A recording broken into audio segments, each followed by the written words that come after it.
Hi hello నమస్తే welcome to try vibes media.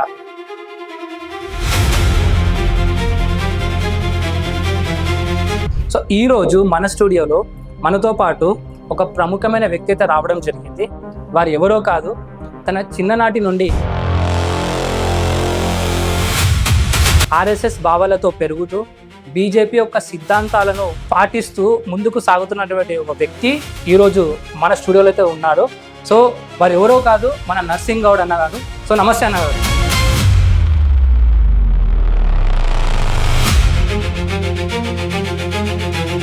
మా చిన్న లీడర్కి సమానం కేటీఆర్. మా దగ్గర ఉన్న ఇన్ఫర్మేషన్ కేటీఆర్ దగ్గర ఉంటుంది. దొంగ పనులు వెనకాల జరుగుతున్నప్పుడు అవి మీకు తెలిసినప్పుడు మీరు ఎందుకు పోరాడతారు? ముంగడికి వచ్చి ప్రజలకు కనిపించే సమస్య ప్రజలే తీర్చుకోవాలి, ప్రజలు ఖచ్చితంగా బయటికి రావాలంటే మరి రాజకీయ నాయకులు ఓటు వేయడం ఎందుకు? జీవితంలో బ్రతకాలంటే ఆశ ఉండాలి, ఆవేశం కాదు. ఆవేశం ఏం చేయలేము. రాజకీయాలకు వచ్చేది ప్రజాసేవ అనే ఒక ట్యాగ్ వేసుకొని వస్తారు, కానీ వచ్చి వారి సేవ చేసుకుంటారు, వాళ్ళే డబ్బులు సంపాదించుకుంటారు అనే ట్యాగ్ ప్రతి ఒక్కరికి ఉంది. మేము ముస్లింకి వ్యతిరేకత కాదు, ఎంఐఎం పార్టీకి వ్యతిరేకత.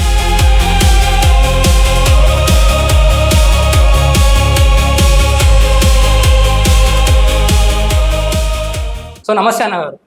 నమస్తే తమ్ముడు, చాలా సంతోషం. నా పేరు కొయ్యాడి నర్సింగ్ గౌడ్. నివాసం ఉండేది నారాయణగూడ, పుట్టింది ఇక్కడే. నేను చిన్నప్పటి నుంచి కూడా ఆర్ఎస్తో సంబంధం ఉండి శాఖకి వెళ్ళి నాకు అనుభవం ఉంది కాబట్టి నేను బీజేపీలో కొనసాగుతున్నాను.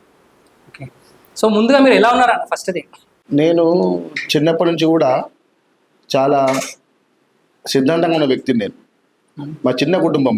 మా నాన్న ఒక పాన్ షాప్ నడిపించేవాడు, మా ఫాదర్. ఎటువంటి రాజకీయ పరిణామాలు రాజకీయంగా మా ఎవరు లేరు మాకు బ్యాక్ సపోర్ట్. నేను చిన్నప్పటి నుంచి మేము ముగ్గురు అన్నదమ్ములము, ఒక అక్కయ్య. నేను ఇంటికి చిన్నవాడిని. నేను ఇలా రావడానికి కారణం ఒక వ్యక్తి. అతను నా శ్రేయోభిలాషి, నా పెద్ద మనిషి అన్నటువంటి వ్యక్తి జి రామన్ గౌడ్.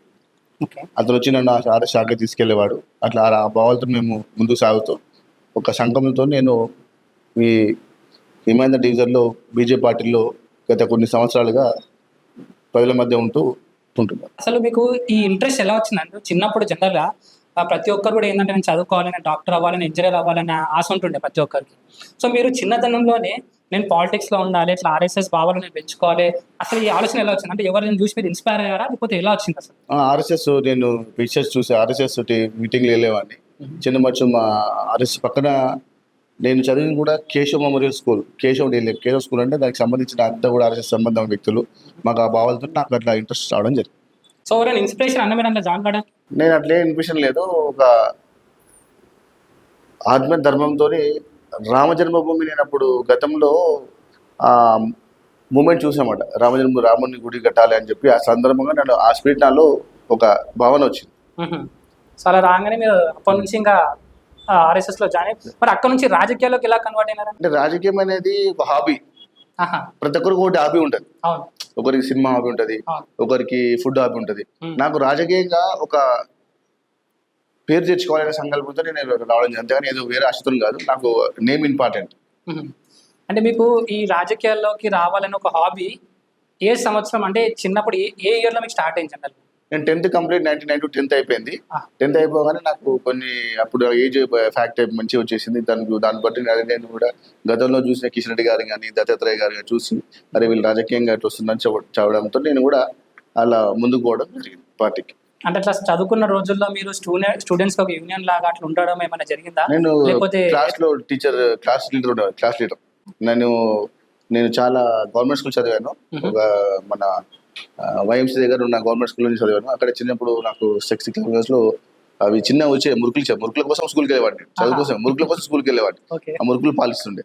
దాంతోపాటు దాంట్లో ఇంకోటి నెక్స్ట్ 6th నుంచి నేను కేశవ్ స్కూల్లో ఎన్సీసీలో మాకు బిస్కెట్స్ ఇంకా తోసి ఇచ్చేవారు. బిస్కెట్స్ ఇంకా సమోసా ఇచ్చేవారు. దానికోసం ఎన్సీసీ వెళ్ళి నేను ఎన్సీసీలో కూడా ఫస్ట్ ఆంధ్ర ఆర్టరీ బ్యాటరీ ఉండే. దాంట్లో నేను శిక్షణకి వెళ్ళాను. అక్కడ మన సికింద్రాబాద్ పేరెంట్స్ 15 days శిక్షణలో ఉండి అక్కడ ఫైరింగ్ కూడా చేశాను. నైస్. ఓకే, సో ఇప్పుడు మూవీస్ చూస్తుంటారు అన్నట్లా? మూవీ అంటే తక్కువ. చిన్నప్పుడు ఏమంత వెళ్ళలేదు. చిన్నప్పుడు అయితే చిన్న చిన్న ఫ్రెండ్స్తో వెళ్ళేవాడిని.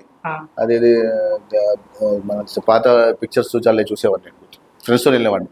అదేదో చిక్కుపుక్కు రైలు సినిమా ఒకటి ఉండే కదా, అది మన ప్రభుదేవ సినిమా ఎక్కువ చూసేవాడిని నేను. అంటే ప్రభుదేవ మీ ఫ్యానా? డాన్స్ అంటే ఇష్టం కొంచెం నాకు. డాన్స్ అంటే ఇష్టం. ఎప్పుడైనా చేసినా స్కూల్లో కానీ చేసే అవకాశం వచ్చిందా స్టేజ్ పైన? ఆల్రెడీ నేను నాటకాల్లో డిప్లొమా చేశాను. మా గురుగారు దీక్షితులు గారు కీ మరబొమ్మలు అని ఉండే నాటకం. కీ మరబొమ్మలు వీధి నాటకాలు అన్నమాట. చిన్నప్పుడు అంతా మా ట్రూప్ ఉండే, సురభి ట్రూప్ అని చెప్పి. రూపాయి కోసం ఎంతటి పాపానికి అని వెనుకాడు మనిషి, మనిషి డబ్బును నమ్మడు, మనిషిని నమ్ముతాడని ఉంటుంది. అది ఇప్పుడు మళ్ళీ చేస్తున్నారు. రూపాయి కోసం ఎంతటి పాపానికి వెనుకాడు మనిషి, మనుషులు నమ్మడు, డబ్బును నమ్ముతాడు. అది మా కాన్సెప్ట్ ఉండే. ఇప్పుడు బంద్ చేశాను. ఫుల్ టైమ్ గా రాజకీయాలు చేయడము, దాంతోపాటు నేను ఇక మా ఫ్యామిలీకి చూసుకోవడం, నాకు మా ఫాదర్ చూసుకోవడం, కేర్ టేక్ చేయడంలో బిజీ అయిపోయి నేను షెడ్యూల్ కూడా చేంజ్ చేసుకున్నాను. సో ఇది మీరు పాలిటిక్స్ వస్తా అంటే చదువులు పక్కన పెట్టేసి పాలిటిక్స్ నేను ఎంటర్ అవుతా అంటే పాలిటిక్స్లో తిరిగేటప్పుడు జనరల్గా మీ పేరెంట్స్ లైక్ అమ్మ కానీ నాన్న కానీ జనరల్ అలా తిరగొద్దు, మనకు లైఫ్ ఉండదు, మీరు చదువుకోవాలి అని అట్లా చెప్తుంటారు జనరల్ ప్రతి ఒక్కరి లైఫ్లో. సో అలా మీకు చెప్పడం జరిగిందా? ఇన్ కేసు అలా చెప్పడం జరిగితే మీరు వాళ్ళను ఎలా ఒప్పించారు? అంటే వాళ్ళ ఇష్టానుసారంగానే మీరు ఇంట్లోకి వచ్చారా, లేదా మీ హాబీతోనే వాళ్ళకి నచ్చ చెప్పుకుంటా, లేకపోతే వాళ్ళకి చెప్పకుండా మీరు ఇలా నాయకులతో తిరుగుకొని మీ యొక్క ప్రయాణం సాగించారు? మీ పేరేంటి? శివ. శివ. ఆర్ఎస్ఎస్ అంటే ఆర్ఎస్ఎస్ అంటే రాష్ట్రీయ సంఘంలో వ్యక్తుల సిస్టమ్ ఉన్న పార్టీ. ఇంటి ఎవరు ఏమన్నారు, నువ్వు వేరే పార్టీలోకి పోతే అంటారు, ఏదో నువ్వు కాంగ్రెస్ నువ్వు వేరే పార్టీ ధర్మమైనా అంటారు. నెక్స్ట్ బీజేపీ అంటే భారతీయ జనతా పార్టీ, ధర్మం కోసం చేసే పార్టీ కాబట్టి అట్లాంటి ఎటువంటి సిస్టమ్ ఉన్న వ్యక్తులు కాబట్టి టైమింగ్ ఉంటుంది, పంచువాలిటీ ఉంటుంది. ఒక ఆర్ఎస్ఎస్ మీటింగ్లో మోహన్ భగత్ గారు మాట్లాడే టైం కరెక్ట్గా హాఫ్ అన్ అవరే స్పీచ్ ఇస్తారు, తర్వాత అది ఆటోమేటిక్ క్లోజ్ అయిపోతుంది. అట్లా సిద్ధాంతంగా మా మదర్ ఫాదర్ కూడా సిద్ధాంతంగా మా మదర్ కూడా మంచి పూజ చేసేది, భక్తులము కాబట్టి మేము ఆంజనేయ స్వామి ప్రియులము. అట్లా మాకు పార్టీలో ఫుల్ టైం కాకుండా అప్పుడు పంపించేవాళ్ళు, ఎటువంటి ఇన్స్ట్రక్షన్ లేకుండా. దానిలో సంఘంలో కాబట్టి మాకు చాలా శిక్షణ ఇచ్చేది, కర్ర తిప్పించేవాళ్ళు, అట్లా చాలా కార్యక్రమం ఉంటుండే. మేము శాఖలో కూడా కొన్ని క్యాంప్స్కి వెళ్ళే వాళ్ళము, అక్కడ కూడా మాకు మంచి మోటివేట్ అయ్యేది. అంటే ఇప్పుడు సిద్ధాంతాలు అని చెప్పేసి ఒక వర్డ్ అన్నారు కదా, సో ఆ టైంలో జనరల్ ఈ సిద్ధాంతాలు అన్నీ కూడా ఇప్పుడు జనరల్ ఒక గురువు అనేటోళ్ళు ఉంటారు ప్రతి ఒక్కరికి. ఎందుకంటే గురువు లేకపోతే ఏంటంటే ఏదో ఒక టైంలో మనిషికి ఒక ఓపిక అనేది నశిసిపోతుంది, ఆ కంటిన్యూస్ అందులోనే ఉండలేము. ఇప్పుడు ప్రతిసారి మనం సక్సెస్ చూసుకుంటూ వెళ్తే మనకు ఒక ఇంట్రెస్ట్ వస్తుంది, కానీ ఒక్కొక్కసారి సక్సెస్ డౌన్ అయిపోయి ఏంటంటే మనిషి కూడా డౌన్ అయిపోతూ ఉంటాడు. సో అట్లాంటి టైంలో మీకు మోటివేషన్ ఇచ్చే గురువు ఎవరైనా ఉన్నారా? ఉంటే ఎవరు? వాళ్ళు ఇప్పటికీ కలిసి ఉన్నారా మీరు? మా పెద్దన్నయ్య. మీ పెద్దన్నయ్య బాలకృష్ణ గారు నన్ను ఈ రోజు స్థాయి కూడా కారణం అంటే ఇద్దరు వ్యక్తులు. ఓ రాజకీయంగా రామన్ గౌడ్, ఒక రాజకీయ మా ఇంటికి వచ్చేసి మా బాలకృష్ణ గౌడ్. ఎలా బ్రతకాలి, ఎలా ఉండాలి, ఎలా వెళ్ళాలి మనం సమాజంలోకి, ఒక వస్తువు కొనడానికి వెళ్తే మనం ఎలా బార్గెన్ చేయాలి అని నేర్పింది మా పెద్దన్నయ్య. సొసైటీలో మనం ఎలా ఉండాలి చెప్పడానికి చెప్పింది రామన్ గౌడ్. నన్ను తీసుకెళ్లి కిషన్ దగ్గర పెట్టేసి అక్కడ నన్ను పిఏలాగా జాయిన్ చేయించి కొన్ని సంవత్సరాలు సార్తో పనిచేసి నేను ఈ రకంగా ఈరోజు ఒక సిస్టమ్గా వెళ్ళడానికి నాకు ఇద్దరు వ్యక్తులు నాకు ముందు కారణం. ఓకే, వాళ్ళతో కలిసి ఉన్నారు ఇప్పటికీ? ఇప్పటికి కలిసి. Okay, nice. సో ఇప్పుడు ఆల్మోస్ట్ మీకు ఒక 30 సంవత్సరాల రాజకీయ చరిత్ర ఉన్నది కదా, ఆల్మోస్ట్ 30 years అది ఇప్పటికి. సో ఈ 30 సంవత్సరాలలో జనరల్గా ఫస్ట్ మీ పేరు తీయగానే మొదటిగా గుర్తొచ్చేది ఏంటి? శివ గారు నన్ను ఎందుకు పిలిచారు? ఇక్కడికి నన్ను ఎందుకు పిలిచారు?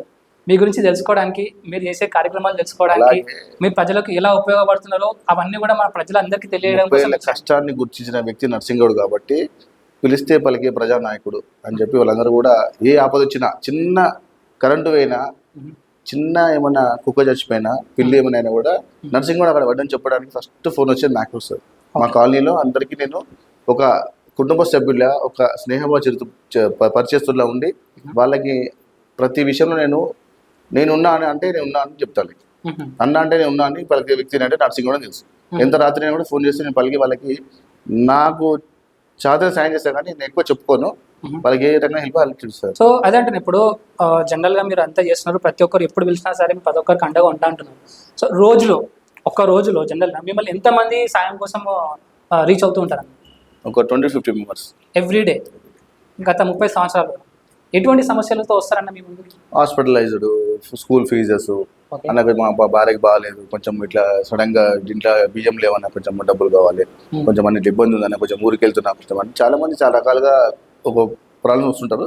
నా తోచిన సాయం నేను చేస్తాను, కానీ ఎక్కువ చెప్పుకోలేను వెళ్తున్నాను. ఉన్నది చేస్తే అంతేగాని మనం ఏదో మనం వాళ్ళకి మభ్యపెట్టి ఉన్నది మా పెద్దలు మా గౌరవనీయులైనటువంటి కేంద్ర కిషన్ రెడ్డి గారు కానీ చింతరాజు రెడ్డి కానీ లక్ష్మణ్ గారు కానీ మనము సాయం చేయాలి. అంతేగాని వాళ్ళని తిప్పదని చెప్తుండే, నీకు చేత అయితే సాయం చేయి, అంతేగాని వాళ్ళని ఇబ్బంది పెట్టకని చెప్పడం జరుగుతుంది మాకు.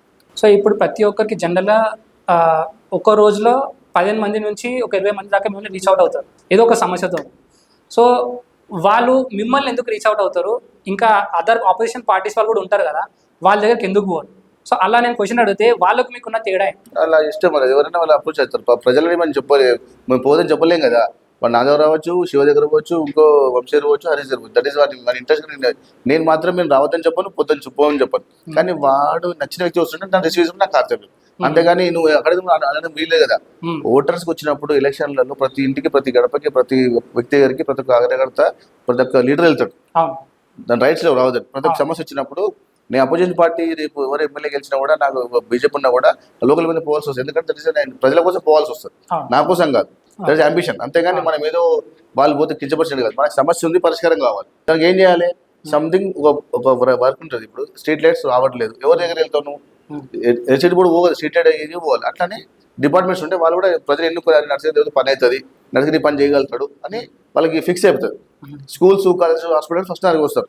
వాళ్ళు చనిపోయిన వాళ్ళు డెడ్ బాడీ తీసుకురావాలి, నర్సింగ్ అన్న రా అంటే వచ్చేస్తారు. వేరే వాళ్ళు అయితే రారు. నేను రాని చెప్పను, వాళ్ళ ఇష్టం, అది ఇంట్రెస్ట్.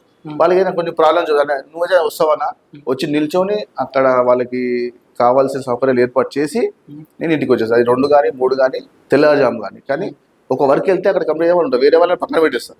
ఒక వ్యక్తి శివకి ప్రాబ్లం ఉంది, శివ ప్రాబ్లం అక్కడే ఉంటుంది. వేరే ఎంతమంది ఎన్ని నాకు లక్షలు వచ్చినా, వేరే ఏం వచ్చినా కూడా నేను వాళ్ళ దగ్గర పోను. ఎందుకంటే ఇంపార్టెంట్ ఇస్ దట్ వర్క్. అదైనా కానీ వేరే వెళ్తాను. ఇప్పుడు ప్రాబ్లం రిజాల్వ్ చేసుకుంటా మీరు ప్రజల వద్దకు వచ్చుకుంటా చేస్తూ ఉన్నారు, ఒక్కొక్కటి కార్యక్రమాలను చేసుకుంటూ వస్తున్నారు. సో ప్రజలు ఎప్పుడు పిలిచినా సరే మీరు నో అనే చెప్పారు, ప్రజలు ఎప్పుడు పిలిచినా మీరు వెళ్తున్నారు, అది ఏ సమయమైనా కానీ మీకు సంబంధించిన వార్డులలోనే కొంతమంది జనాలు వాళ్ళు ఏంటంటే తను చేసేది ఇంత, చెప్పుకునేది ఇంత అని చాలా ప్రచారాలు చేస్తూ ఉన్నారు. సో దాని పట్ల మీ అభిప్రాయం ఏంటి? దాన్ని మీరు ఏ విధంగా సమర్థిస్తారు? మీడియా ఎందుకుంది? నిజాలు చూపించడానికి. అదే నర్సింగ్లో నిజంగా మాట్లాడతారు, ఎవరో చెప్తారని కాకుండా నేను చేసే పని చేసే చెప్తాను. ఇక్కడ రావడం అనేది ఒక వ్యక్తి చెప్పడం వలన, ఒక వారు చెప్పడం రాలేదు. శివ అనేది మా ఒక మంచి మిత్రుడు. అంతేగాని నేను ఏదో ఇక్కడ రావడం ఏమో చెప్పలేను ఇంతవరకు. నేను అప్పుడే పేపర్ ఇచ్చేవాడిని, ప్రెస్కి ఇచ్చేవాడిని. కానీ నాకు మీ ద్వారా ఇక్కడ అవకాశం వచ్చింది రావడం. అంతే. నర్సింగ్ కూడా ఏంటంటే నర్సింగ్ కూడా తెలుసు, నేను చేసే పని వాళ్ళకి తెలుసు కాబట్టి వాళ్ళు చెప్తారు. ఎవరు తప్పు చెప్పినా కూడా వాళ్ళు రిగ్జినా వచ్చినా వాళ్ళు పనిచేసే వ్యక్తి నర్సింగ్ కూడా. నా వల్ల తప్పు చెప్పినా కూడా రేపు నన్ను వచ్చిన నర్సింగ్ అని చేసిన పై నన్ను మోసం వాడు రేపు వచ్చి అడిగితే వాడిని తీసుకెళ్ళి ఆ పిఎస్లో ఇబ్బంది ఉంటే నేను దాన్ని సాల్వ్ చేసే వ్యక్తి నర్సింగ్. అంటే ఈ క్వశ్చన్ నేను ఎందుకు అడిగానంటే జనరల్ అపోజిషన్ పార్టీస్ వాళ్ళు ఉంటారు కదా, మనం ఎంత మంచి పని చేస్తున్నా కూడా ఏంటంటే ఏదో ఒకటి అనేది తను ఇట్లా చేస్తున్నాడో, తను అట్లా ఏదో ఒకటి మభ్యపెట్టడానికి ట్రై చేస్తూ ఉంటారు. అంటే మంచిగా నమ్మేటోళ్ళని కూడా ఏంటంటే చెడుగలాగా చిత్రీకరించే ప్రయత్నం చేస్తూ ఉంటారు. సో అట్లాంటి సంభాషణలు కానీ అట్లాంటి సిచ్యువేషన్స్ కానీ మీరు విన్నారా? వింటే మీరు ఎటువంటి యాక్షన్స్ వాళ్ళపైన తీసుకోవడం జరిగింది అండ్ దాన్ని మీరు ఏ విధంగా చూస్తారు? ఏ స్కూల్? నేను యూనిక్ హై స్కూల్. ఏ క్లాస్ అంటే చదివండి? ఇప్పుడు ఎంత చదువుకుంటున్నారు? నేను ప్రెసెంట్ జాబ్ చేస్తాను, అంటే బీటెక్ చదివాను. ప్రెసెంట్ స్కూల్లో ఇద్దరికే పేరు ఉంటుంది. క్లాస్లో ఎవరు చెప్పేవారికి? ఆ టాపర్కి, ఇంకా లాస్ట్ బెంచ్ వరకు. ఒక క్లాస్ రూమ్లో మంచివాడికి ఎంత పేరు ఉంటుంది, చెడ్డవాడికి అంతే పేరు ఉంటుంది. తొందరగా ఇదే చేస్తారు. ఒక దొంగ అనగానే వాడిని మొత్తం పేపర్ వచ్చేస్తుంది దొంగ అని. నర్సింగ్ కూడా మంచిగా వచ్చేస్తారు. దేనికి మీరు ప్రియారిటీ ఇస్తారు? అంటే ఏది చూస్తామో దానికి ప్రయారిటీ ఇస్తాం. అది అక్కడ పాయింట్ ఏంటంటే నర్సింగ్ కూడా చేస్తే కాబట్టి అందరూ నాకు వస్తారు. అది నేను చెప్పుకోలేను, అది మీరు అడిగి తెలుసుకోండి. మా డివిజన్లో వచ్చి, మా ప్రాంతంలో వచ్చి మీరు ఎంక్వైరీ చేయండి. చాలా మంది చాలా రకాలుగా మనల్ని ఎదుగుతుంటే ఒదిగే దగ్గర చాలా మంది చూస్తుంటాం. ఎలా డ్యామేజ్ చేయాలి, నీళ్లు నింపడం కాదు, పొక్క కూడా ఈజీ. నింపడం ఎంత కష్టం, తీసుకురావాలి, బోరింగ్ కొట్టాలి, అన్ని చేయాలి. పొక్క కొడితే బయటకు వెళ్ళిపోతుంది. నర్సింగ్ కూడా దొంగ అంటే కథ, అది దానికి ఈజీ కదా. ఒక పిఎస్కి వెళ్తే కేసు ఎఫ్ఐఆర్ చేస్తారు, వాళ్ళు రాగానే ఫస్ట్ రిపోర్ట్ చేస్తారు అన్నమాట. ఎఫ్ఐఆర్ కావాలి. ఎఫ్ఐఆర్ అయిన తర్వాత ఛార్జ్ షీట్ వేసినప్పుడు ఆ కేసు మొత్తం వివరాలు వస్తాయి. దొంగ కావాలి, దొంగ కావాలి, దాన్ని నిరూపించుకోవాలంటే దాని చట్టం ఉంది కదా. అట్లా రకంగా ఎఫ్ఐఆర్ కాకుండా మనం కూడా ఫస్ట్ అంటారు నర్సింగ్ ఇట్లా అని. దాన్ని నిరూపించాలి కదా. అనడం వల్ల శివ దొంగ అంటే అయిపోతుందా? అవును కాదు. ఏ శివ మీడియా పెట్టుకుని మొత్తం ఇట్లా వేస్తుండి పోయి ఏదో షూట్ చేస్తాడంటే కాదు కదా. అవును. ఎంత కష్టపడుతున్నాయి, ఎంత ఎఫర్ట్స్ ఉన్నాయి, ఎంత మీడియా ఉంది, ఎంత ఎన్ని ఈవెంట్స్ ఉన్నాయి, ఎంత టెంట్ కట్టుకోవాలి, ఎన్ని బిల్డింగ్స్ ఉన్నాయి, నీకు ఎంత ఆఫీస్ ఉంది అని చూసుకోవాలి కదా. అవును. ఆ రకంగా నువ్వు ముందుకు వెళ్తా. కానీ వెళ్తే చెప్పడానికి మస్తు చెప్తారు, ఏ శివ వస్తాడు, షూట్ చేస్తాడు వెళ్ళిపోతాడు అట్లా. కానీ ఇక్కడ ఒక ప్రశ్న ఏంటంటే, జనరల్ ఇప్పుడు మీరు అంత మంచి పని చేస్తున్నా కూడా ఇట్లా నెగిటివ్ థింగ్స్ మీరు వింటా ఉన్నారు, లైక్ అపోజిషన్ పార్టీనే కావచ్చు, ఇంకెవరైనా కావచ్చు. ఇట్లా విన్నప్పుడు మీతో పాటు మీ పిల్లలు విన్నా కూడా, లేకపోతే సతీమణి గారు విన్నా కూడా, వాళ్ళు ఏమైనా బాధపడుతుంటారు, ఎందుకు అరే అవసరమా మనకి ఇది, ఎందుకు ఇట్లా జనాల మీద మొత్తం మనం తిట్లు పడడం అవసరమా, మనం మంచి చేయడానికి పోతుంటే అందరు ఇట్లా మనల్ని ఇట్లా అందరూ ఇట్లా నెగిటివ్గా చూస్తున్నారు, ఈ పేరు మనకు అవసరమా, ఆ శాపాలు మనకు అవసరమా అని ఇంట్లో మీరు మాట్లాడుకోవడం జరిగిందా, మీరు కానీ మీ పిల్లలు కానీ మీ సతీమణి కానీ?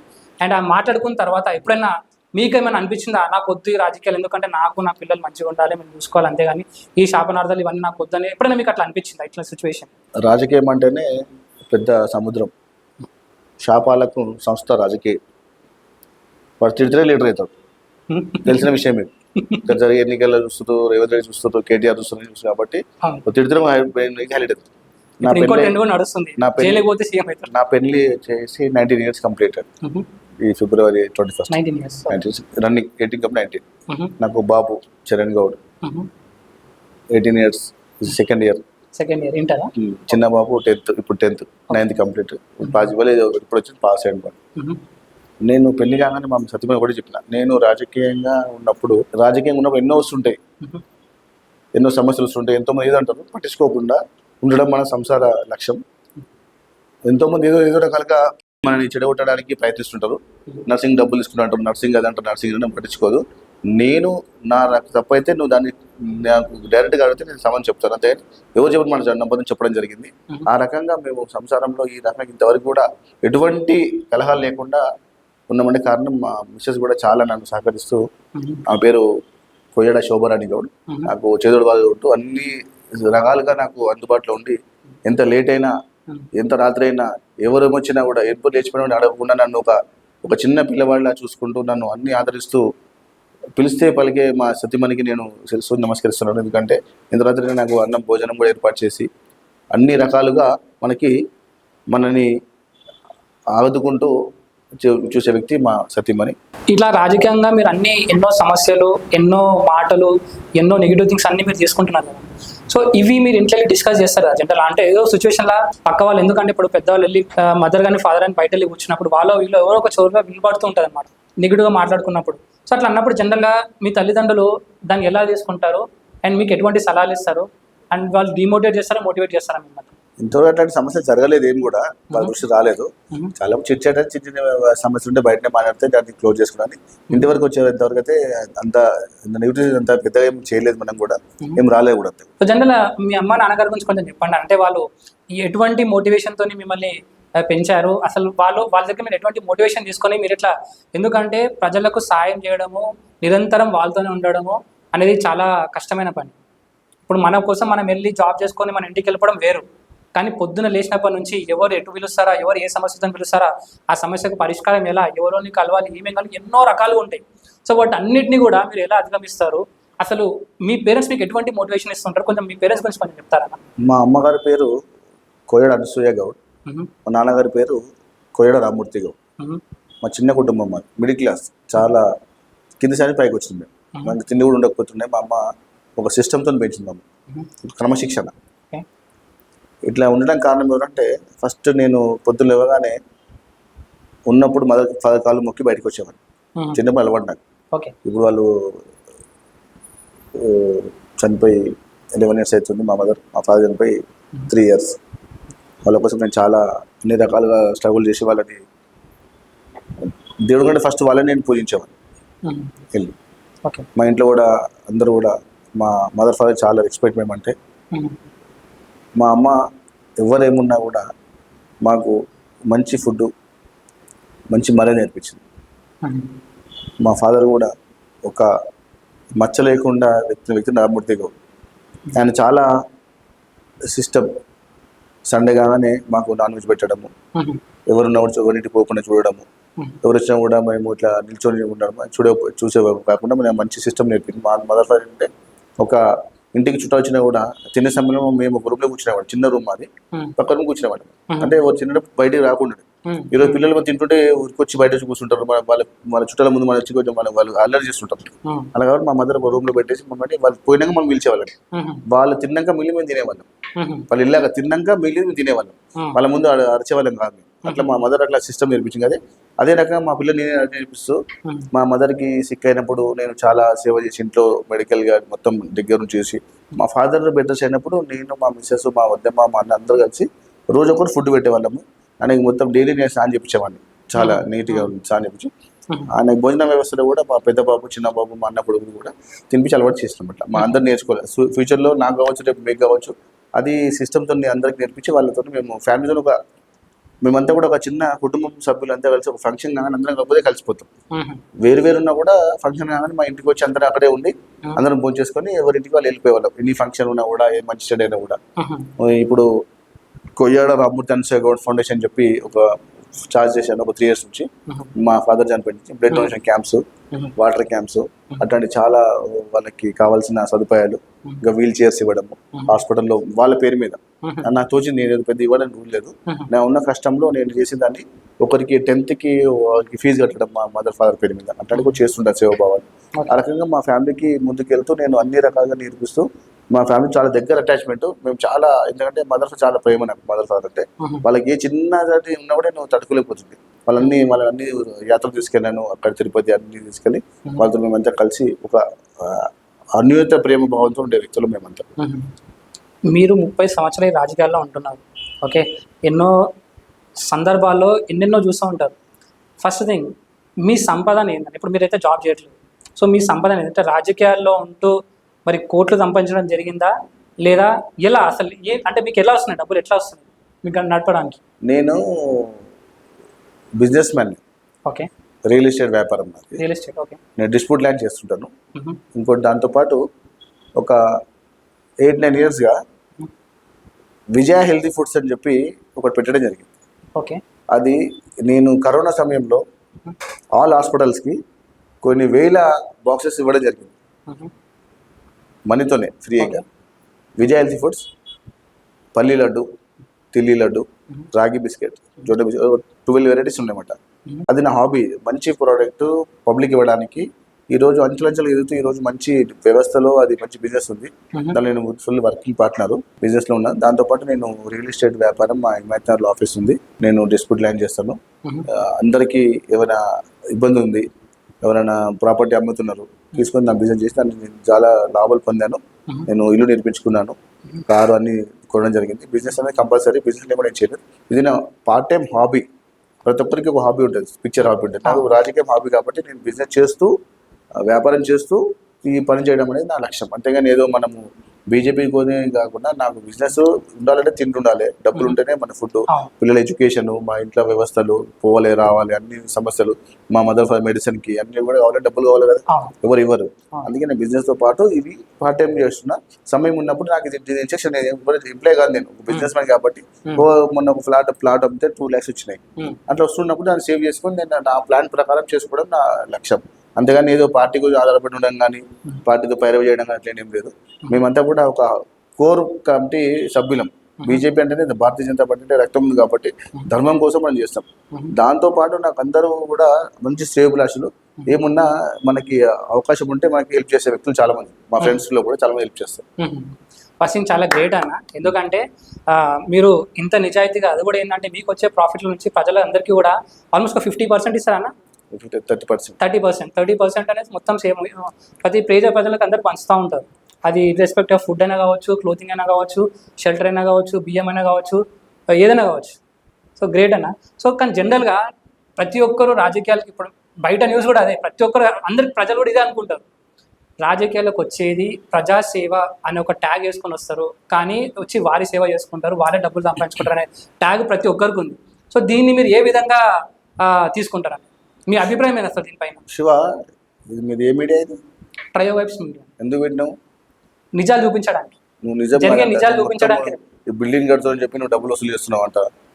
అందరు శివ ఒక కెమెరా తీసుకొచ్చారు, ఇది ఇల్లీగల్ కన్స్ట్రక్షన్ ఉంది అని చెప్పి వాళ్ళు భయభ్రాంతులు చేస్తున్నావు అంట అని చెప్పడం జరుగుతుంది. అది ఎంతవరకు న్యాయం? అది ఆ న్యాయం అన్నప్పుడు జనరల్ వాళ్ళు ప్రూవ్ చేయాలి.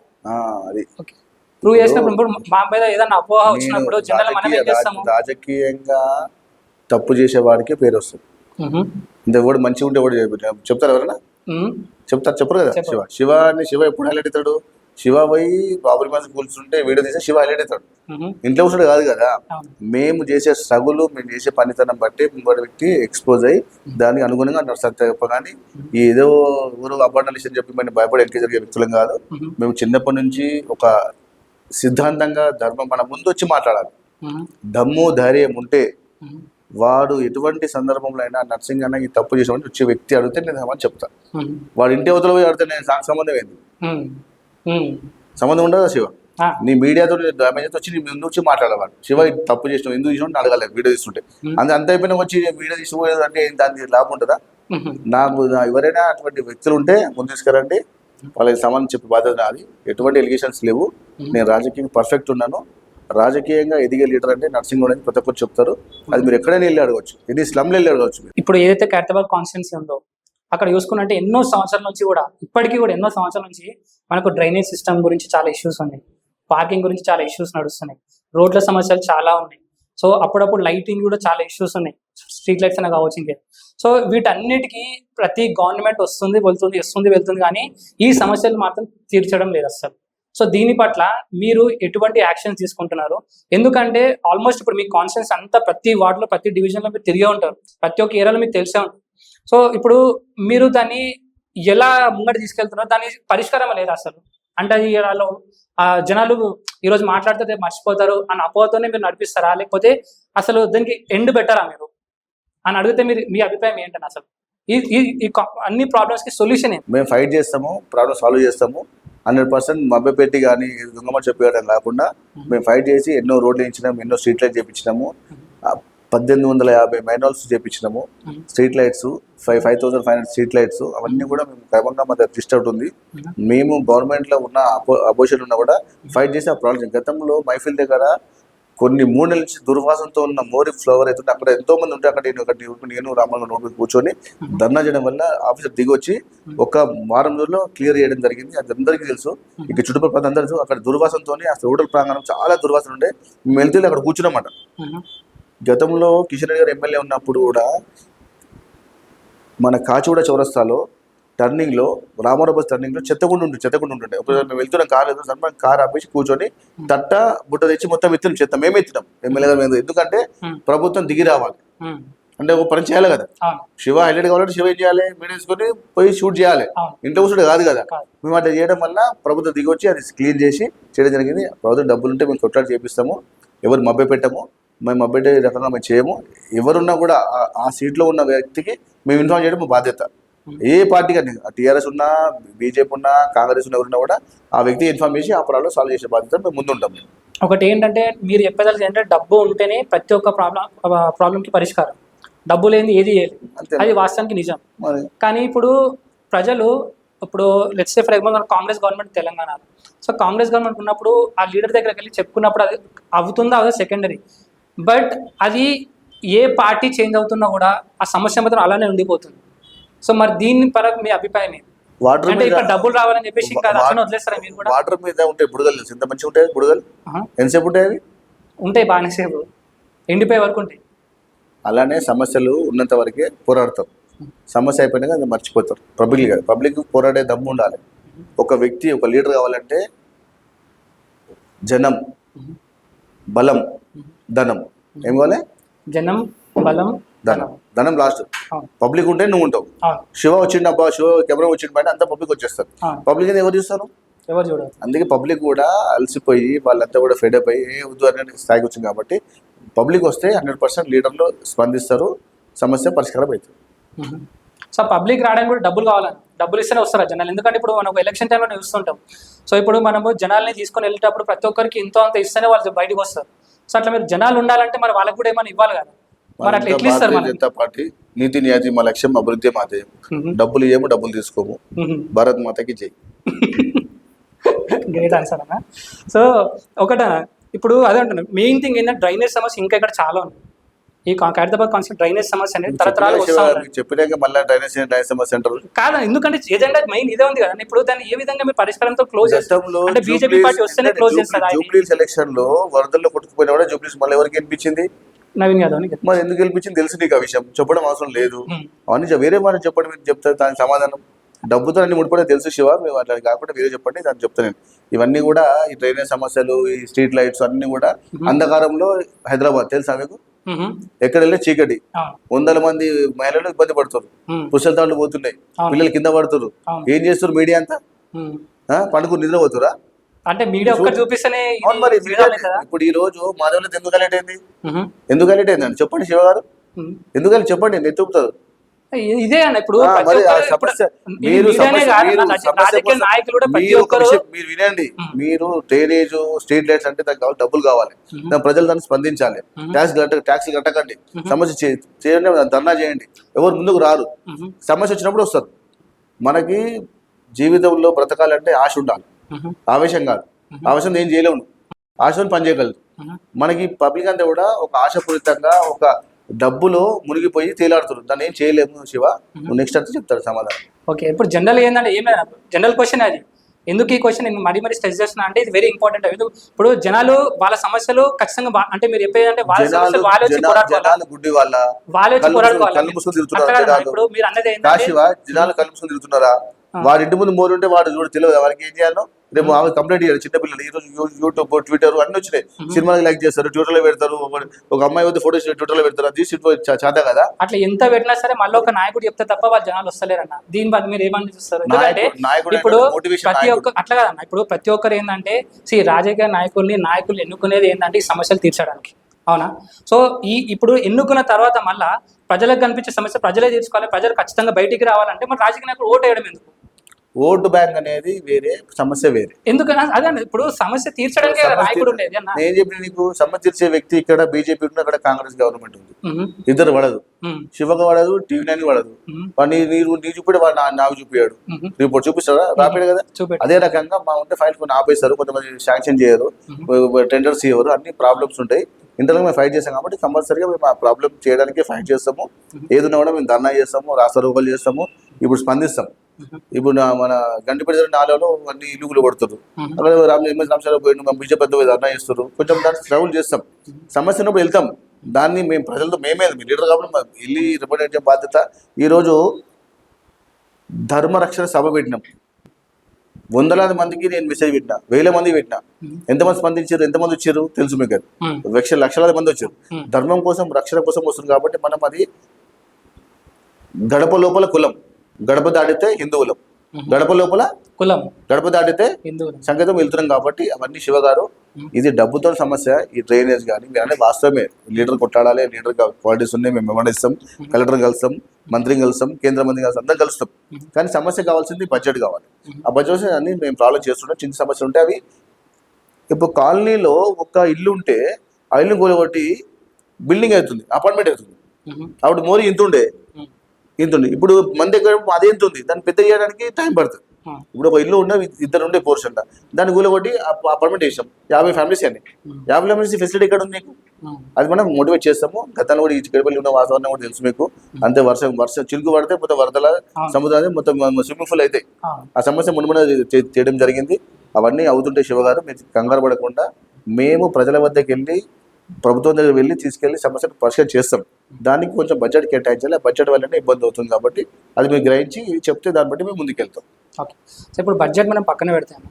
రీసెంట్గా జరిగే పరిణామాల్లో మీరు చూస్తే కాంగ్రెస్ గవర్నమెంట్లో ఒకప్పుడు యూరియా బస్తాల కోసం రైతులను బాగా ఇబ్బంది పెట్టారు. ఇప్పుడు వచ్చేసి హైడ్రా అని చెప్పేసి చాలా ఇల్లులు కూడగొట్టేశారు. అండ్ మళ్ళీ ఇప్పుడు రీసెంట్గా వచ్చేసి ఖమ్మంలో కావచ్చు, గూదంలో కావచ్చు, పేద ప్రజల ఇళ్లను మొత్తం నాశనం చేస్తున్నారు. సో ఇంత పెద్ద ఎత్తున జరుగుతున్న సమయంలో బీజేపీ పార్టీ తరఫున అగ్రనాయకులు ఎవరు కూడా వెళ్ళి వాళ్ళకు ఒక ధైర్యాన్ని కానీ వాళ్ళని పరామర్శించడం కానీ జరగట్లేదు. సో ఎందుకు? టీవీ రెగ్యులర్ చూస్తారు, టీవీ చూస్తారు, చూస్తాను. నాలా అప్రోచ్లో మేము ప్రతి బస్తీలో నాలలో రిజర్వ్ చేసినాం. నైట్ బస్తీ పాట అని చెప్పి కిషన్ రెడ్డి గారు, కేంద్ర మంత్రి గారు, చింతరామరెడ్డి గారు, మనం బస్తీలో వెళ్ళి మేము అంబర్పేట 4 దగ్గర అక్కడే ఉండి ఉల్లిగులు వస్తారు, అక్కడే పోయి బస చేసినాం నైట్ అంతా. అందరూ బాసర్లో కానీ, ఎక్కడ కానీ, బైన్సాలో కానీ ఒక టైగర్ మన కేంద్ర హోంశాఖ సారైనటువంటి పేద ప్రజల పులి, మన బడుగు బలిగిన నాయకుడు, ధర్మరక్షకుడు బండి సంజయ్ గారు ఏ రకంగా మాట్లాడుతూ చూస్తున్నాం.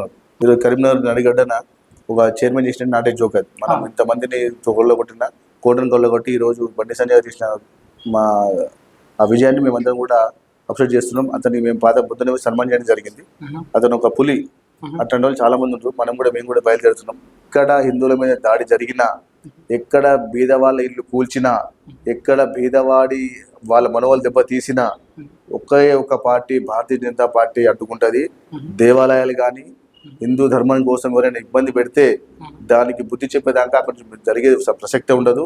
ఎన్ని టెంపుల్స్ అయినా, భూలక్ష్మ టెంపుల్ కానీ ఏ టెంపుల్ అది కూడా మేము దగ్గరుండి మేము అన్ని కూడా రక్షించే బాధ్యత మా బండి చెప్పడం జరిగింది. కాబట్టి ప్రతి ఒక్కరు కూడా ముందు మేము ఆ క్రమంగా ముందుకెళ్తాం.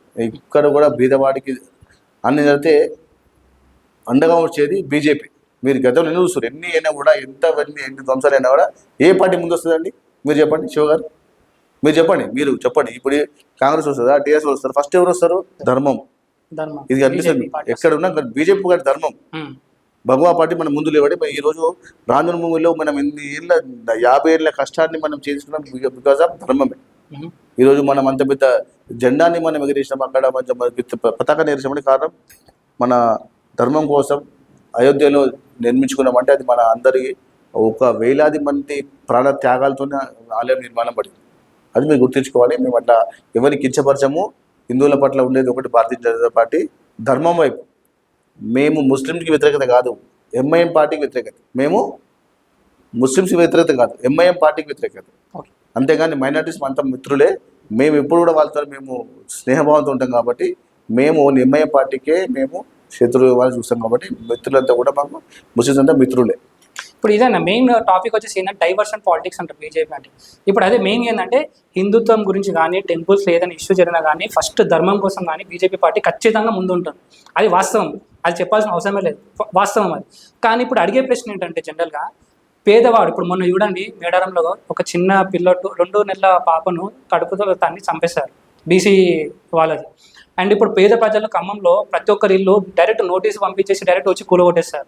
అంటే వాళ్ళకు పురాణవాసాలు ఏం కల్పించకుండా, ఎటువంటి ప్రాసెస్ ఫాలో అవ్వకుండా డైరెక్ట్ వాళ్ళు అందరూ చేస్తారు. సో ఇక్కడ ఏ నాయకుడు కూడా కనిపించలేదు. బండి సంజయ్ గారైనా కానీ, కిషన్ రెడ్డి గారైనా కావచ్చు, డికే అరుణ గారైనా కావచ్చు, మన రఘునందన్ గారు కావచ్చు, ఎవరు కూడా కనిపించట్లేదు అక్కడ. ఎందుకు అంటే ఓన్లీ ధర్మం అట్లా ఏమైనా ఇష్యూ జరిగితే వస్తారు, అది పక్క వచ్చేస్తారు. అది వాస్తవం, నేను దాన్ని కాదనట్లేదు. కానీ ఇక్కడ పేద ప్రజలు టీవీలలో మీరు చూసినారంటే ఎంతో ఇబ్బంది పడుతున్నారు. చిన్న చిన్న పిల్లలు ఏంటంటే ఎగ్జామ్లు వదిలేసుకొని అక్కడ కూలిపోయిన ఇళ్ళలో అక్కడే కూర్చొని చదువుకోవడము, అక్కడే ఒక పక్కన కూర్చొని కింద పడి ఏరుకొని తినడము. అంటే ఈ విజువల్స్ చూస్తుంటే మనసు అంతా తరించలేకపోతుంది మొత్తం ఇట్లా. సో ఇటువంటి సిచ్యువేషన్స్లో జనరల్గా బీజేపీ పార్టీలో ఉన్న అగ్ర నాయకులు ఎవరైనా కానీ ఎందుకు వెళ్ళట్లేదు, వెళ్ళి వాళ్ళకు ఒక భరోసా ఎందుకు ఇవ్వట్లేదు? ఎందుకంటే బీజేపీ పార్టీ అంటే కేవలం ఎలక్షన్స్ టైంలోనే, క్యాంపెయినింగ్స్ టైంలోనే వెళ్ళి మేము ఉన్నాము, ధర్మంకి మనం పాటించాలని చెప్పేసి మాత్రమే చెప్తారా? ఇటువంటి సిచ్యువేషన్లో వెళ్తేనే కదన్నా ఇప్పుడు వాళ్ళు అరే మా అన్న వచ్చిండు, నాకు జనాలకు ఏంది కష్టకాలంలో ఉన్నప్పుడు మాత్రమే, వచ్చినప్పుడు నాయకుడు మాత్రమే నాయకుడు అంటారు. వాళ్ళతో వెన్నంటూనే ఉంటారు, ఎప్పటికి ఉంటారు వాళ్ళతో. ఇట్లాంటి కష్టాలు పడుతున్న నాయకులు, ప్రజలు అటువంటి సిచ్యువేషన్లో పోకుండా ఎలక్షన్స్ టైంలోనే పోతే జనాలు ఎట్లా నమ్ముతారన్నా మిమ్మల్ని? ఇదే మీకు ఒక నెగిటివ్ కావచ్చా తెలంగాణలో బీజేపీ ఎదుర్కోపోవడానికి? లైక్ అర్బన్ ఏరియాలో కావచ్చు, రూరల్ కావచ్చు, పల్లెటూరులో కావచ్చు. సో ఇదే ఒక పాయింట్ అంటారా? ఇప్పుడు బోధన్ కానీ, ఖమ్మం కానీ ఎక్కడైతే పేద ప్రజలకు అన్యాయం జరిగిందో తప్పకుండా బీజేపీ పార్టీ అండగా ఉంటుంది. వాళ్ళకి ఎటువంటి ఇబ్బంది లేకుండా చేసే ప్రయత్నం మేము బీజేపీ తరఫున మేము ఆదుకుంటాం. ఒక ప్రణాళికబద్ధంగా వెళ్తాం. అక్కడ వెళ్ళేసి మేము ఏదో ఫేక్ న్యూస్ చెప్పడం కానీ, ఏదో మీకు ఇచ్చేస్తాము చేసేస్తాము చెప్పకుండా మేము ఒక ప్రణాళికబద్ధంగా వెళ్తాం. మీరు చెప్పిన శివ గారు, తప్పకుండా బీజేపీ మాత్రం బీదవారి పక్షాన, వాళ్ళ న్యాయం పక్షాన, వాళ్ళకి ఎటువంటి సహకారం ఉన్నా, ఎవరైనా అక్కడ ఏ మైనారిటీస్ ఉన్నా ఎవరున్నా ఆదుకునే బాధ్యత మాది. కుల మత భేదాలు లేకుండా అందరినీ కూడా సమానంగా తీర్చిదిద్దడానికి మేము వెళ్తాము.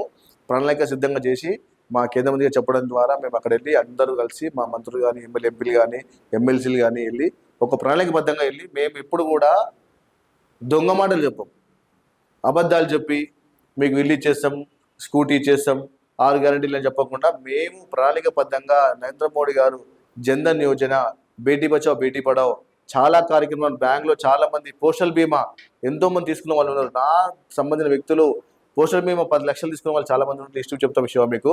మేము ఎప్పుడు కూడా తప్పుగా మాట్లాడము. దొంగ హామీలు ఇచ్చి ప్రజలను మభ్యపెట్టడం కూడా మాకు తెలియదు. మా కేంద్ర మంత్రి కిషన్ రెడ్డి గారు కానీ, చింతలరామరెడ్డి గారు, లక్ష్మణ్ గారు కానీ, మా బండి సంజయ్ గారికి కూడా మేము ఇంటికి చెప్తే వాళ్ళకి పని చేసేవారు అక్కడ ఉంటాము. మేము పేద ప్రజల అండగా ఉండి కులమత భేదాలు లేకుండా వాళ్ళకి ఆదుకుంటాం శివ. అటువంటి ఇబ్బంది ఏం లేదు. అది బైన్స కావచ్చు, ఎక్కడైనా కావచ్చు, ఏ అయినా కావచ్చు, ఖమ్మం కానీ, హైదరాబాద్ కానీ, నాలాలు ఎక్కడ కూర్చుని అక్కడ వెళ్ళి మేము అక్కడ ధర్నా చేస్తాం. మాకు ప్రణాళిక ఉంటుంది. అక్కడ అసలు వాళ్ళు ఎవరిది, ఆ ల్యాండ్ ఎవరిది, వాళ్ళు ఎవరు ఉన్నారు అని కొంచెం మేము దాన్ని తెరుచుకొని దాన్ని వెళ్ళి మేము వాళ్ళకి అండగా ఉండి 100% మా బీజేపీ మాత్రం బడుగు బలహీన వర్గాలకి అండగా ఉంటుంది అని చెప్పి చెప్పడం జరుగుతుంది శివ. అంతకంటే మేము ఏం చెప్పలేను. మేము 100% మీరు చెప్పారు కాబట్టి మేము కూడా హైకమాండ్ దృష్టికి తీసుకెళ్తాము ఈ సమస్యలని.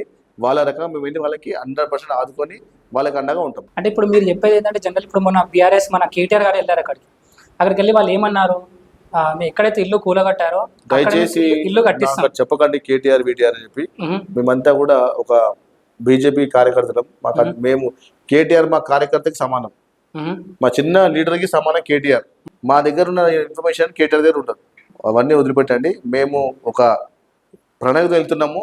మా బీజేపీ ఒక కార్యకర్త ఒక్కొక్క ఎమ్మెల్యేకి సవాల్, ఇతర పార్టీలకి. మా ఓన్ అందరూ సీటెడ్ నంబరు, ఇల్లు సీటెడ్ నెంబర్ అందరూ ఇతర పార్టీ వెళ్తారు. ఓన్లీ టౌన్ ప్లానింగ్ నెంబర్ ఉంటుంది. టౌన్ ప్లానింగ్ ఎక్కడ ఇల్లు కడుతున్నారు వాళ్ళ నెంబర్ ఉంటుంది. ఏమి ఇల్లు కడుతున్నా అని అది చెప్పడం ఇష్టం కాదు. వాళ్ళ ఏ నెంబర్ ఎవరు ఉంటే డ్రైనేజ్ నెంబర్ ఉండదు, ఇల్లు సీట్ నెంబర్ ఉంటుంది. ఏ number only for town planning number వాళ్ళ ఉంటుంది. ఇప్పుడు ఇల్లు కడుతుంటే మన ఫోన్ చేసి చెప్తారండి, బాబు మా ఆవిడ వస్తుంది ఇచ్చేసి అని చెప్తాం.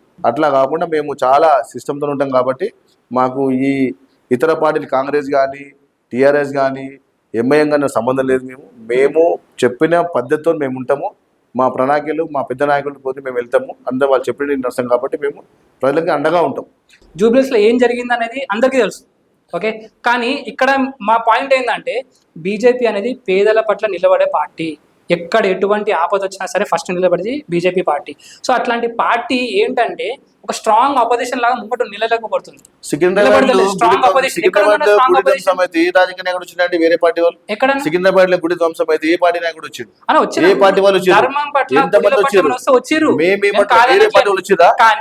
మేము వెళ్ళేటప్పుడు వినండి శివ గారు, మేము వెళ్ళేటప్పుడు ఆలోచించి అవకాశంతో వాళ్ళకి సమయం ఇచ్చి వాళ్ళకి చేసేది వెళ్తాం అంతే కానీ ఏదో దొంగ హామీలు ఇవ్వడానికి వెళ్ళాం. మేము మాకు సిస్టమ్ ఉంటుంది. బీదవాడు వాడు నాలా కబ్జా చేసిండా, వాడు ల్యాండా తెలియాలా లేదా? మరి మీరు వెళ్ళిపోయి ఎట్లా పోయి చెప్తామండి? మీరు అర్థం కాదు. వాడి ఇల్లు ప్రాపర్టీ ఉందా, వాడి పేపర్స్ ఉన్నాయా, వాడు కబ్జా చేసిండా, వాడు ఎలుగులో ఓట్లంటే మేము కనుక్కోవాలా లేదా? మాకు ఆ సమయం ఇవ్వండి, మేము వెళ్తాము. అంతేగాని మేము ప్రజల పక్షాన ఉంటాం. మేము ప్రజల అవకాశం వాళ్ళని చెప్తలేను. నేను ప్రజల పక్షం ప్రజల కోసం పనిచేస్తాం. కానీ ఎవరైతే ప్రజల్లో జెన్యూన్ కూడా వాళ్ళ పనిచేస్తాం. ఈ గతంలో జరిగిన 10,000 కేసు తెలుసా? 10,000 కేసు తెలుసా మీకు శివ? నాలాలో వరద 10,000 ఇచ్చిరా? నీకు వచ్చిన 10,000 వచ్చినాయి. 10,000 ఎవరికి వచ్చినాయి? ఎవరైతే డబుల్ బెడ్రూమ్ ఉందో, ఎవరైతే స్టార్ట్ వాళ్ళకి 10,000 వచ్చినాయి. వీధివారు ఎందుకు రాలేదు?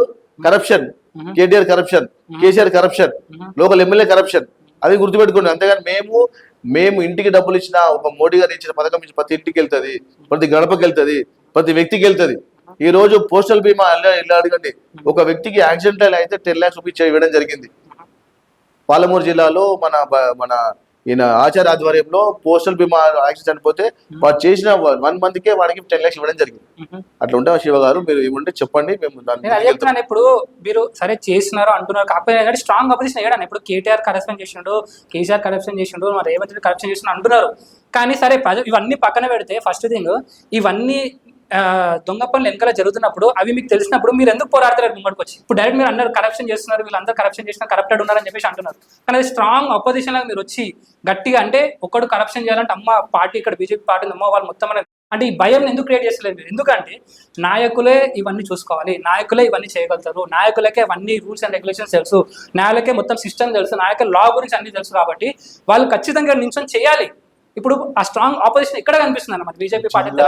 భయపడ్డాడు కాబట్టి ఈ రోజు బండి సంజయ్ గారు కరీంనగర్ లో మేయర్ సీటు అధిగమించినాం.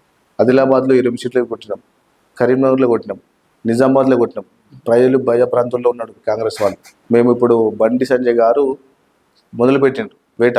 ఇక వేట మొదలవుతుంది. అంత తర్వాత చూద్దాం ఎవరెవరు భయపడతారో, ఎవరు భయపడిస్తారో, ఇప్పుడు ఎవరు ఎన్ని హామీలు ఇస్తారో.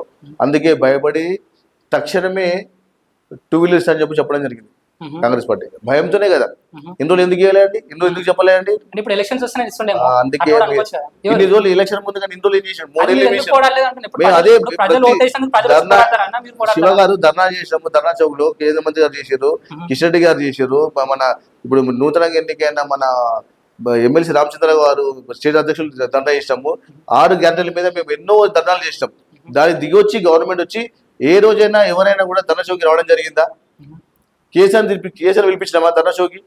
రేవంత్ రెడ్డి పిలిపించినామా ధర్నా చౌకి? ఎందుకు వచ్చారు? మా భయానికి ధర్నాలు చేస్తారు, మా భయానికి ఫైట్ చేస్తారు. అంతేగాని మేమేం విలువలే కదా రమ్మని చెప్పిన వాళ్ళని. బీజేపీ స్ట్రాంగ్ అవుతుంది. బీజేపీ అడ్డ అంటే హిమాయత్దార్ గడ్డ. బీజేపీని ఎవరు కూడా మార్చలేడు. హిమాయత్దార్ ఖైరతాబాద్ లో బీజేపీ అడ్డ ఉన్నంత వరకు ఎవరు కూడా మార్చలేడు. మేము ఖచ్చితంగా హిమాయత్ డివిజన్ లో బీజేపీ జెండా పెట్టాల్సిందే. బీజేపీకే అందరూ కూడా మొగ్గు చూపుతారు ఓటర్లంతా కూడా.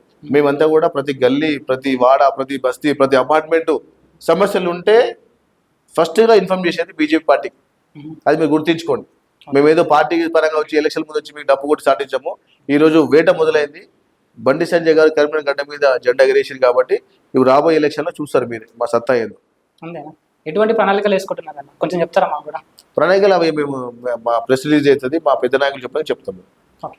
ఇప్పుడు మీరు ఇంతమంది అగ్రనాయకులతో పాదయాత్ర కావచ్చు, లేకపోతే ఏదైనా అనేకమైనటువంటి సంక్షోభ కార్యక్రమాలు పాల్గొని, సో వాళ్ళ దగ్గర ఎటువంటి ఇన్పుట్స్ మీరు తీసుకుంటారు, మీరు ఎటువంటి ఇన్పుట్స్ వాళ్ళకి చెప్తూ ఉంటారు? అట్లా ఎప్పుడైనా జరిగింది అన్నట్టు మీరు ఇప్పుడు ఖైరతాబాద్ కాన్స్టిట్యున్సీ ఏదైతే ఉందో దాని యొక్క సమస్యలు వాళ్ళతో ఎలా చెప్తారు, వాళ్ళు ఎలా తీసుకుంటారు, వాళ్ళు చేయడానికి ఎంత టైం తీసుకుంటారు, అట్లాంటి కొన్ని ఎగ్జాంపుల్ చెప్తారా? వ్యక్తులు ఈ రోజు ఇంత ప్రశాంతంగా ఉన్నారంటే కారణం నాలా సేఫ్టీ వాల్. ఈ వాల్ కోసం ఎన్నో ఇల్లు కష్టపడి కిషన్ రెడ్డి గారు కేంద్ర మంత్రి ఉన్నప్పుడు చిత్రరామశ్రీ గారు పిలిచి కమిషనర్ మాట్లాడి ఈ వాల్ కట్టడం వల్ల కొన్ని వేలాది సంఖ్యలో ఉన్న ప్రజలు ప్రశాంతంగా నిద్రపోతారు. చినుగు పడితే వాళ్ళ ప్రాణ భయంతో వచ్చి మేము ఎన్నో సంవత్సరాలుగా వాళ్ళని తీసుకెళ్లి కేశమునర్ స్కూల్లో పెట్టడం జరిగింది. ఆ నాలా ఉన్న వాళ్ళకి మేము ఎంత స్ట్రగుల్ చేసినాం. కేంద్ర కిషన్ రెడ్డి గారు, చింతరామరెడ్డి గారు, లక్ష్మణ్ గారు అంతా కలిసి మేము మెమోరం ఇచ్చి అందరు నాలా సేఫ్టీ వాళ్ళు ఇక్కడ నుంచి ఉప్పల్ వరకు నాలా మొత్తం కట్టడం జరిగింది. అందరు కూడా చాలా ఆనందంగా వ్యక్తం చేస్తారు. కమిటీ హాల్స్ కానీ, బోర్వెల్స్ కానీ. ఈ రోజు మీరు అంబర్పేట వెళ్తే ఎంత నైట్ వెళ్ళినా కూడా పొద్దున్నే ఉంటుంది. ఎందుకంటే because of Modi lights, LED lights, modify lights, modify అన్నట్టు ప్రతి ఒక్కరు కూడా మేము ఫస్ట్ ప్రతి బస్తీలో కావాల్సింది ఏంటంటే చెప్పండి నాకు. సౌకర్యాలు, డ్రైనేజ్ సిస్టమ్ ఉండాలి, లైట్స్ ఉండాలి, వాటర్ ఉండాలి. మెయిన్ గా ఒక వ్యక్తి చనిపోతే కావాల్సిన బోరింగ్ ఉండాలి, హ్యాండ్ బోర్. ప్రతి వాడలో, ప్రతి బస్తీలో కిషన్ రెడ్డి గారు బోర్ వేయించడం జరిగింది. ఏ వ్యక్తి కూడా చనిపోయినా కూడా ఫస్ట్ మనం వెళ్ళేది బోరింగ్ దగ్గరికి కాబట్టి అక్కడ మేము బోరింగ్ వేయించి స్ట్రీట్ లైట్ బోరింగ్ వెళ్ళి మీరు చూడండి. ఈ ప్రభుత్వం వచ్చినప్పటి నుంచి అంధకారంలో హైదరాబాద్ ఎన్నో ధర్నాలు చేసినాం, మున్సిపల్ కమిషన్ ఆఫీస్ ముట్టడి చేసినాం, అందరు కార్పొరేటర్లు గడువు చేసినాం. కానీ అక్కడ ఒకటే ఏంటంటే విటమిన్ ఎం, మా దగ్గర డబ్బులు లేవు, చెప్పులు కూడా ఎత్తుకోతురు మావి అని చెప్పడం జరిగింది. మీ అంతకంటే మేము ఏం చెప్తామండి మీకు? మీరు సరే మీ ప్రణాళికలతో సిద్ధం వచ్చి ఎన్నో రకాలైన కార్యక్రమాలు మీరు చేసినారు, జనాల కోసం కష్టపడ్డారు, ఆ బాల్స్ అన్ని వేయించినారు. అదంతగానో పక్కన పెడితే ఇప్పుడు జిహెచ్ఎంసీ ఎలక్షన్స్ వస్తున్నాయి. ఓకే, సో దాంట్లో ఎన్ని సీట్లు మీరు ఓడతారు అనుకుంటున్నారు? చెప్పమని చెప్పరా? సస్పెన్సా? జస్ట్ ఒక అప్రాక్సిమేట్ నెంబర్ చెప్పరా మాకు? చెప్పం. అంతేనా? అంటే చాలా గట్టిగా ఇస్తారు ప్లాన్. 100 కొడతాం. అంతేనా? అంతే. 300 మారుతాయి. అంతేనా? చూద్దామన్నా. ఎందుకంటే ఇప్పుడు ఏదైనా సరే అట్లా వచ్చినా ఇంకా మంచిది. ఎందుకంటే ప్రయత్నం చేయడం తప్పులేదు, ప్రతిఫలం దైవ నిర్ణయం. ఎగ్జామ్ రాసిన తర్వాత అందరూ ఐఏఎస్ అవుతారా? ఎగ్జామ్ ఎంతమంది రాస్తారండి? లక్షల మంది రాస్తారు. అందరూ ఐపీఎస్ అవుతారా? అలాగే మేము ప్రయత్నం చేస్తాము. మా వంతు సహకరించిన పార్టీ పరంగా మేము చేసే పని మేము చేస్తాము. ఆ ప్రజలు గుర్తించి ఈ రోజు అందరూ కూడా ఒక ధర్మం వైపు వెళ్తున్నారు, మంచితనం వైపు వెళ్తున్నారు. ఈ రోజు జరిగిన ఎన్నికల్లో, మున్సిపల్ ఎన్నికల్లో, జిల్లాలో జరిగిన చూస్తే అందరూ కూడా చాలా బీద వాళ్ళకి టికెట్ ఇవ్వడం జరిగింది. వాళ్ళు ఎటువంటి కూడా డబ్బుకు కానీ ఎటువంటి లోబడకుండా ప్రజలు గుర్తించి గెలిపించారు. అంటే మీరు చెప్పేది ఏంటంటే ఫామ్ హౌస్ పాలన చూసినాం, ప్రజా పాలన చూసినాం, రేపు వచ్చేది బీజేపీ పాలన అంటారు అనమాట. ధర్మ పాలన, ధర్మరక్షణ సభ, ధర్మం కోసం పాలన వ్యక్తి కాబట్టి మేము ఈ రోజు మేము కూడా ఇంత పెద్ద అయినా కూడా ఖైరతాబాద్ లో అంత పెద్ద వినాయకుడు ఉంటాడు. ఎంతమంది వస్తారండి? లక్షల మంది వస్తారు. ఎందుకు వస్తారండి? చూడడానికి. అక్కడ ఉన్న పవర్ అది. అలాగే నరేంద్ర మోడీ గారు మన దేశానికి గురువు గారు, అతను చూడడానికి వేలాది లక్షలాది మంది వస్తారు. ఎందుకు? ఆ ఉన్న పవర్. ఈరోజు అయోధ్య మందిరం పైన ఉన్న జెండాను చూస్తే మనకి ఎంత పవర్ వస్తుంది. అయోధ్యకి వెళ్ళారా మీరు? వెళ్ళండి ఒకసారి. వెళ్తే అక్కడ ఉన్న సిస్టమ్, మేము ఎవ్రీ ఇయర్ December 6th అక్కడ ఉంటాను నేను. ఉండి అక్కడ ఆ ప్రాంగణంలో మేము 50 మంది కలిసి 11 టైమ్స్ హనుమాన్ చదువుతాం, 11 టైమ్స్ హనుమాన్ చాలీస్ అక్కడ ఆ ప్రాంగణంలో. ఓకే. అట్లాంటి సిస్టమ్ ఉంది మాకు. మేము అంటే బ్రతకాలే బ్రతికించాలి కాన్సెప్ట్ మాకు. ఈరోజు ఒక గుడిని నిర్మించాలంటే చాలా ఎఫర్ట్స్ ఉంది. ఆ గుడి నిర్మాణం కోసం మేము ఎంతైనా కష్టపడతాం, ఎంత దూరం వెళ్తాం, ఏ పని చేసి సిద్ధంగా ఉంటాం. మేము ఏ పని చేసినా కూడా గుడి నిర్మాణంలో ధర్మం కోసం పనిచేస్తాం. ఇక్కడ ఎటువంటి కూడా తారతమ్యం లేకుండా ఒక ఛాయ్ అమ్మే వ్యక్తి ఈరోజు ప్రధానమంత్రి ఏంటంటే అర్థం చేసుకోండి మీరు. చిన్న కార్యకర్త ఈరోజు చిన్న కార్యకర్త ఈరోజు ఈ స్థాయి ఏంటంటే బికాస్ ఆఫ్ బీజేపీ. ఇతర పార్టీలు అట్లా ఉండయి. మాకు మా పనిని గుర్తించి, మా కష్టాన్ని గుర్తించి, మా వెనకాల జరిగే సమస్యలు చూసి మాకు పొజిషన్ ఇస్తారు. నీకు పెళ్లి చేయాలంటే మీ మదర్ ఫాదర్ నేను చూడరు, మీ మదర్ ఫాదర్ చూసి నీకు లైఫ్ ఇస్తారు. అరే సో అండ్ సో వాళ్ళు బై అని చెప్పి. నర్సింగ్ కూడా అంటే బీజేపీ నర్సింగ్ కూడా, ఇక్కడ వచ్చి నర్సింగ్ కూడా బీజేపీ అంటారు. ఒక బ్రాండ్ ఏమంటారు మీరు శివ ఐపీఎస్ అంటే ఎంత ఐపీఎస్ ఎంత విలువ ఉంటుంది, నర్సింగ్ కూడా బీజేపీ. అట్లా ఆ రకంగా మేము ఉంటాం బ్రదర్. అంతేగాని నేను వాళ్ళు చెప్పిన మేము న్యాయం పత్రం ఉన్నాం కాబట్టి ఒక ఇంటికి పెద్ద మనిషి ఉంటాడు, కొన్ని ఎలిగేషన్ ఉంటాయి, దాన్ని మనం రెక్టిఫై చేసుకుంటాం. ప్రతిదీ చెప్పాలనుకుంటే కొన్ని మేము సంప్రదించి చేస్తే అంతే తప్ప ప్రతి ఒక్క రూల్ ఏం లేదు. ప్రతిదీ కూడా మేము క్షుణ్ణంగా పరీక్షించి న్యాయం వైపు వెళ్తాం. సో ఇంకొకటి ప్రశ్న ఏంటంటే, ఇప్పుడు మీరు ఒక ట్రస్ట్ నడిపిస్తున్నారు, మదర్ ఫాదర్ నేమ్ పైన ఒక ట్రస్ట్ ఓపెన్ చేసి గత 13 సంవత్సరాలు ఆ ట్రస్ట్ నడిపిస్తూనే ఉన్నారు. ఆ ట్రస్ట్లో ఇప్పటివరకు మీరు వీల్ చైర్ అయినా కావచ్చు, బ్లాంకెట్స్ అయినా కావచ్చు, ఫుడ్ అయినా కావచ్చు, షెల్టర్ అయినా కావచ్చు, ఇట్లా ఎన్నో రకాలుగా చేసుకుంటూ వస్తున్నారు కదా. సో అది చేయడం గల స్ఫూర్తి ఏంటండి మీకు అసలు? అది ఇంకా ఎన్ని సంవత్సరాలు చేస్తూనే ఉంటారు? అంటే మీరు చేస్తూనే ఉంటారా, మీ తదితరులు అంటే తరతరాలు వస్తున్నటువంటి ఈ వంశం పరంగా అందరు కూడా చేసుకుంటూ వస్తారా? అసలు ఏంటి అది ఆ కాన్సెప్ట్? నాకు ఒక అంబిషన్, ఊపిరి ఉన్నంత వరకు, శ్వాస ఉన్నంత వరకు పనిచేయడం నా లక్ష్యం. పార్టీ మారను, జెండా మారను, సిద్ధాంతాలు మారను. మా అమ్మ నాన్న జ్ఞాపకార్థంగా అది కంటిన్యూ అవుతుంటుంది. తర్వాత మా కొడుకు మా పిల్లలు కూడా నేర్పించి వెళ్తాను. ఇది ఒక సేవాభావం. మేము చేసే వచ్చే ఫైనాన్షియల్లో మేము వచ్చే లాభాల్లో ఒక 20% మా మదర్ ఫాదర్కి ఎక్స్పెండ్ చేయడం అనేది నిశ్చయించుకున్నాం. మేము ముగ్గురం కూడా కలిసి ప్రతి సంవత్సరము ఒక అమౌంట్ వేసుకొని మేము దానికి చేదుడు వాళ్ళు ఉంటాము. ఎవరికి బటన్ కాకుండా సొంత డబ్బులు చేసుకొని మేమున్న లాభాల్లో మా లాభాల్లో కొంచెం ధనాన్ని మా మదర్ ఫాదర్కి ఇవ్వడానికి నిశ్చయించుకున్నాం. కాబట్టి అది వీల్ చైర్ కావచ్చు, సైకిల్స్ కావచ్చు, పిల్లర్స్ ఫీజు కావచ్చు, కానీ మేము అది ఒక సిస్టమ్ అనుకొని ఒక్కొక్క ఇయర్ ఒక్కొక్కటి చేస్తుంటాము. ఇప్పుడు నెక్స్ట్ ఇయర్ వచ్చేసి నేను ఫ్రిజర్ బాక్స్ ఉంటుంది కదా శివాలని, అది చేయాలని నేను డిసైడ్ చేసుకున్నాను నా మనసులో మాట. ఎందుకంటే అది ఒకటి ఫ్రీజర్ బాక్స్ అనేది చాలా మంది 1000, 2000కి 3000కి వాళ్ళు ఇబ్బంది పడుతారు. అట్లా ఒకటి తీసుకొని మనం ఎవరైతే అంటే అందరు కాదు, మా హిమాయత్ డివిజన్ ఉన్న ఎవరైతే ప్రజలు ఈ బీద వాళ్ళు ఉంటారో, చాలా వాళ్ళకి ఎటువంటి ఆదరణ లేని వాళ్ళకి ఫ్రీ ఇవ్వడానికి మేము పూనుకున్నాము. అలాగే మాది కూడా ఒక అంతిమ యాత్ర ఉంది, మేము కూడా ఫ్రీ డొనేట్ పంపిస్తున్నాం. నర్సింగ్ అని మన ఉన్నాడు గోల్లాగా నర్సింగ్ అని చెప్పి మేము ఒక అంతిమ యాత్ర డిజైన్ చేసినాము. ఓన్లీ ఫర్ ఎవరైతే బీద వాళ్ళు ఉంటారో వాళ్ళకి మనం ప్రొవైడ్ చేస్తాం. అది చాలా గొప్ప మనసు ఉండాలన్న. ఫస్ట్ థింగ్ హ్యాట్స్ ఆఫ్ అన్న అట్లా చేయడానికి. ఎందుకంటే ఇవాళ రేపు జనాలు ఎట్లున్నారంటే ఎంత కష్టపడ్డాయంటే నాకే సరిపోతలే అన్న మైండ్ సెట్లో ఉన్న జనరేషన్లో, జెన్జీలో మీరు ఇప్పటికీ కూడా మీకు వచ్చే ప్రాఫిట్స్ నుంచి తీసి పేద ప్రజలకు మీ వంతు సాయం చేయాలన్న ఒక ఆలోచన అనేది చాలా. ఇంకోటి వినండి, మా మదర్ అనేది వాళ్ళు మనకి ఎవరు అన్యాయం చేసినా, మనకి ఎవరు ద్రోహం చేసినా, ఎవరు ఏం చేసినా మనం తినే సమయం వాడు వస్తే వాడికి కొంచెం ముద్ద పెట్టమని చెప్తుండే మా అందరు. ఎందుకట్లా? అది సిస్టమ్ అంతే. మనకి అన్యాయం చేసినా ఎవడన్నాడు వాడు మన తినే సమయం చూస్తే వాడికి అన్నం పెట్టమని చెప్పడం మా ధర్మత. అది మా మదర్ చెప్పి నేను ఫాలోఅప్ చేస్తున్నాను. రేపు నువ్వు ఎవరే సరే నన్ను కించపరిచి మాట్లాడినా, నేను తినే సమయంలో చూస్తే వాళ్ళకి 100% మేము అన్నం పెట్టి పంపిస్తాం. అదే చాలా మంచి మనసు. అదే చెప్తున్నాను, నేను సంపాదించేది నాకే సరిపోతలేదు, నేను పేద ప్రజలకు ఏం పెడతా అన్న ఆలోచనలు ఉన్నటువంటి సిచ్యువేషన్లో మీరు ఇప్పటికీ కూడా మీరు ఎంతైతే ప్రాఫిట్స్ మీరు చూస్తున్నారో దాంట్లోంచి ఒక 20% అయినా కావచ్చు, 30% అయినా కావచ్చు, పేదల ప్రజలందరికీ కూడా మీరు ఏదో ఒక రూపంలో వాళ్ళకు సాయం చేస్తున్నాం. చాలా గొప్ప మనసు ఉండాలి. సో ఇదే ఇంకా కంటిన్యూ చేసుకుంటా తరతరాలుగా సంవత్సరాలు ఈ పేద ప్రజలు అనే కాన్సెప్టే మీరు తీసేసే విధంగా మీరు కష్టపడాలని కోరుకుంటూ, ఇంకా మీరు ఎంతెంతో ఎదగాలని కోరుకుంటూ మా స్టూడియోకి వచ్చినందుకు మరొకసారి ధన్యవాదాలు అన్న. థ్యాంక్ యూ సో మచ్ మీ సమయాన్ని మాకు ఇచ్చినందుకు. చాలా మంచి మాట్లాడి ధన్యవాదాలు. పొద్దున్న ఇవ్వగానే అమ్మ నాన్న కాళ్ళు ముక్కండి. అందరికి విజ్ఞప్తి, శివగారు మీరు ఇన్ఫార్మ్ చేయండి. పొద్దున్న ఇవ్వగానే అమ్మ నాన్న కాళ్ళు ముక్కండి, మీకు చాలా అన్ని రకాలుగా లాభాలు చేకూరుతాయి. ఎవరైతే అమ్మ నాన్నకి రెస్పెక్ట్ ఇస్తారో వాళ్ళకి ఎటువంటి ఆటంకాలు ఉండవు. ఎవరైతే కించపరిచి మాట్లాడుతారో వాళ్ళు చాలా ఇబ్బందులు పడతారు. I will see the problems. మీరు కూడా దయచేసి పొద్దున లేవగానే అమ్మనని ఉంటే కాళ్ళు ముక్కండి, లేని పక్షాన ఫోటోకి దండం పెట్టండి. భారత్ మాతాకి జై, జై శ్రీరామ్. సో అదే అండి, మీరు చూసారు కదా మన నరసింహ్ గౌడ్ గారి గురించి మాటలు, వారి యొక్క కార్యకలాపాలు అన్ని కూడా మనం తెలుసుకున్నాము. అదేవిధంగా వారు చెప్పినటువంటి ఒక మంచి మాటలు కూడా మనం ప్రతి ఒక్కరు తీసుకుందాం, మనం ప్రతి ఒక్కరు పాటిద్దాం. Thank you so much for your feedback అన్న. థ్యాంక్ యూ వన్స్ అగైన్, మీరు మా స్టూడియోకి వచ్చినందుకు, మీ విలువైన సమయాన్ని మాతో కేటాయించినందుకు ధన్యవాదాలు.